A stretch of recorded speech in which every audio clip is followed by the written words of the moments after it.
Punsibana ipa ibungo nachagi aibi kanbiu ningthau ngakna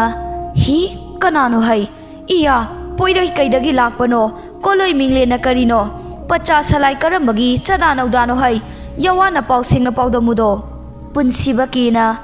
ipa ibungo nacha yawa asengba tu ta paudam jage nachagi aibi dadi kanbiu panthau nacha aidi maitei kangla phambal thakta phamliba maitei ningthau punsiba haibaduni moirang ningthau terebana tara chinda minasi haina kauraga wahai paugang tawbidana idaire makoisu loina pikhamna hanbikre aibusu yaibi loge temsingnana moirang mayam hauduna tanaraklabanine ningthau mathanta kari maitei ningthau mana loidana moirangda nangjaramganido karigumba aina mabu changjafam pirurabasu moirangna soidana aigi khunda awa cheibi chetheng pigani adunadi phongna amuk pari bungo nungsiba maitei ningthau ichagi aibi thawaidi ipana kaningbanido adubu ko ipa khoigi khul asina pikpana maram oiduna ichagi aibi kan ngamoidorine ipabu warauganuko adubu ichagi aibi kannaba lambi amadi ipa takiko ipagi hainatung ilau mabani du chatminai punsiba kapna panthau nacha aidi kari su khangjaba nachade takpiu panthau gi koloi mingle na karino poirei lamdam asina karino takpiu nacha ingonda panthau ningthau na pari bungo nungsiba poirei lamdam asina kamu haina kawido aduga ipagi mingna kamu kumruda changba haurei haina su kawido asese pari bungo mangda uriba lok ase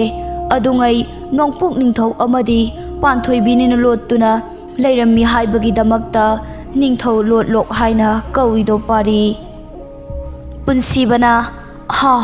kari nongpuk ningthau ipa ibungo amadi ima ibema panthoibi anina lottuna leiramme haiba ningthauna phajaraba thingel sigi mathakta turel asina tangjalingumna thekna khoina trong launa chenthai haibagi damakta poirei lamdam asibu trongyel haina kawido aduga nongpok ningthau amadi panthoibi anina pamba mabu tongaga turel asibu lalakpada pamba maphaitai haiduna phaidai turel haina su kawido ningthau punsiba kapning tawna panthau pumna makta jare khangjare adubu nachagi aibi hingnabagi yangdau lambi adu takpirone panthau ningthauna sese mangda uriba loibi jingjau ase lalaga khul achauba ama leibani mamingna andro haina kaubani ko makhoi tana nangi yaibi kanbiba ngamgani chatlo ipa chatlagi ko karigumba moirang laklabadi aigi yaibi mangba tare asi hairaga maha kanna chenki punsiba mathwai nungaitana onthokpagi pukchel nida he kamu ningthau chabung hairoi tolaba taraba aram khawrangbagi maichakna ngauraba mibu laija khuya ama chindam biningdaba tola taraba mibu changjafam piningdaba moirang buki badagi aigi khundi pikpana maram oiduna punsiba nangi yaibi kan ngamlaroi mahaiba fai khangani do sariso punsiba aina ibudau pa khangbagi chadanauda asengwa makta oirabadi he chabang khawroi nangi khunse hayeng taibang wangam charol surol phawbada mapung marai phadaba khul ama oihoroko tunglam chatta lakadaba miwoibagi damak khanduna leitaduna panabagi damak palem panthau anina lobi khiba thaudang karamna bu kawra sigene nacha aidi wareda moirangi makhutta yaibi mangadabagi saru palem panthau anigi masaigonda pambana saraktam kairena tawthanglon nachagi yaibi pikhamna hanbiro ayang leima panthoibina nungsina pari bungo nungsiba waraduna khomlen tumkhun tan khredo ibudau thangjing kore laigi kumgi damakta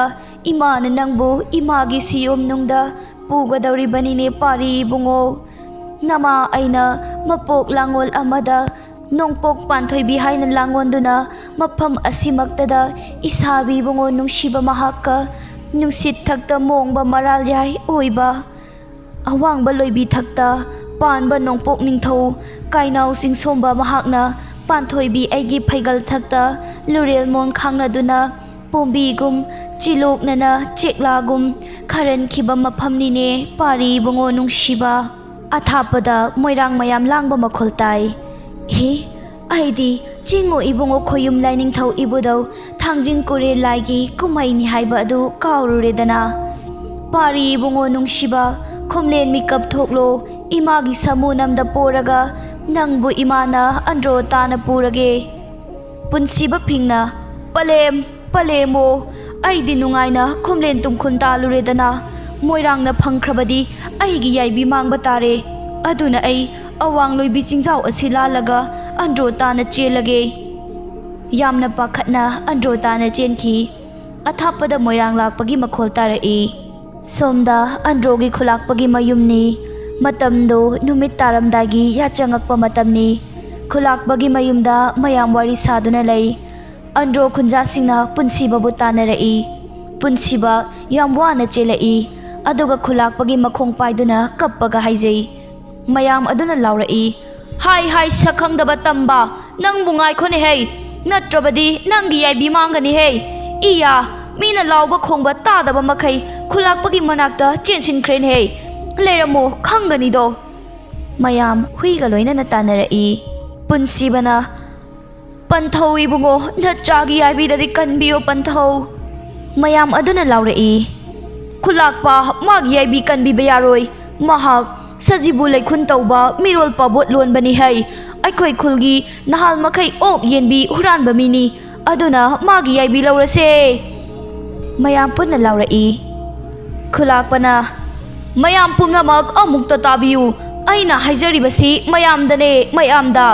कैदौबगे अमुक्तदि ताबियु चंगजरकपा मीबु वाहंग पाहंग तौदबा चैबु चैथेंग पीबा याइबी लौबा हाइबा असि ताइबंग मियोइबगी लोनचत नत्ते पुनसिबदा मो ओंजिलगा हाय हाय तारिब्रा तंबा तंबा नंगबु कनानो है सजिबु लेखुल तौबा मीरा नत्रगा मिरोल पाबोट लोनब्रा नत्रगा मीगी लौरी सिंजा कादा मिदियें कारन चनब्रा सेंगना पाउदमु नत्रबदी नंगी याइबी मांगनी है खंगलब्रा पुनसिबा कीना ताबियु पंथौ नचाना इबुदौ पाखंगबा पंदुना सरी वासकजगे नचा असेंगबदा हाइजगे नचा आइदी मैतै निंथौ पुनसिबा हाइबदुनिने पंथौ खुलाकपा अमदि मयाम तुमिना कीना अमत ओइना हा करी मैतै निंथौ इश मैतै निंथौ पुनसिबा यामना वारौना मोइरांग निंथौ तेरेबना तरा चिंदमिनसी हाइरगा वाहंग पावहंग तौदना इदाइरे मखोइसु पिखमना हनबिख्रे अइबुसु लुरे लौगनी हाइदुना मोइरांग मयाम हौदुना तानरकलिबनिने पंथौ नचागी याइबी कनबियो पंथौ खुलाकपा नुंगाइतना ओह तोलिदको हे चाकपा अंड्रो अइखोइदी इनिंथौनि हाइबा खंजा हौदबना वाहै कमजाव हुनखिबा थाक्सी कारन लांखिबा पुमनमक ngakpiyune निंथौ मागुम्बा मोइरांगना करी तौजगदौरिबनो इनिंथौदा मयामदु कीना खोइरमी मयामना इनिंथौ इबुंगो ननाय एखोइ खंजा हौदबना इनिंथौगी मफमदा लानखिबा पुमनमक ngakpiyu इनिंथौ इबुंगोगी nganglौ थंबा लेका मानबदा हन्ना पुनेमजरिये हौजिक्ति ननाय एखोइ लेजरे मखोइगुम्बा मोइरांगना करी तौजगदौरिबा मोइरांग सिंगी मखोल नकना तारई खुलाकपना तारिब्रा नुमलाकपा आइगी मोंगबा सरोन लपयांखादा इनिंथौबु मालंग इचिक थेम अवा हुचोंग कोकनबा लमजिंगो हाय मोइरांग मखोल तारई तारिब्रा हौनाजा सिंग मरौ चावबा मोइरांगनी नोइ मयामना चेक्सिना तुमिन लेगदौबनिको लांगलिबा सिंग असे आइगा वातानागे है हुई यामना खोंगी मोइरांग मयाम चंगलई लालोई हंजबा मी उशितना तारिब्रा हाय चाकपा अंद्रो नखोइगी नरमदा मैतै निंथौ पुनसिबा चेनसिनख्रे हाय अदुना हौजिमक थीरगा अइखोइगी इखुत्ता सिनौ हाय